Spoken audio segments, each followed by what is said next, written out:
ত্রয়োদশ জাতীয় সংসদ নির্বাচন সামনে রেখে সংসদীয় আসনের সীমানা নির্ধারণ, ভোটার তালিকা চূড়ান্তকরণ, রাজনৈতিক দল নিবন্ধন ও দেশীয় পর্যবেক্ষক সংস্থার নিবন্ধন চূড়ান্ত করা সহ ২৪টি গুরুত্বপূর্ণ কার্যাবলীর প্রাধান্য দিয়ে রোডম্যাপ ঘোষণা করেছে নির্বাচন কমিশন ইসি।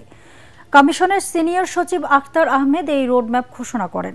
ঘোষিত রোডম্যাপ অনুযায়ী ত্রয়োদশ জাতীয় সংসদ নির্বাচন অনুষ্ঠিত হবে ২০২৬ সালের ফেব্রুয়ারি মাসের প্রথমার্ধে।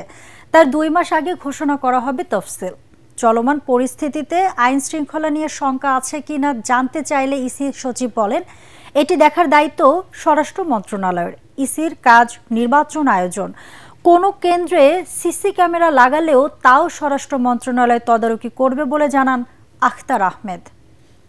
Existing law and order situation এটা স্বরাষ্ট্র মন্ত্রণালয়ের বিষয়। আমাদের বিষয়টা হচ্ছে যে নির্বাচন সংক্রান্ত কার্যক্রম করে এগিয়ে নিয়ে যাওয়া। আপনি আমাকে নির্বাচন সম্পর্কিত যে কার্যক্রম বলেন, আইন শৃঙ্খলা পরিস্থিতির ব্যাপারে আপনি স্বরাষ্ট্র মন্ত্রণালয়ের স্বরাষ্ট্র সচিব বা ওনাদেরকে জিজ্ঞেস করেন।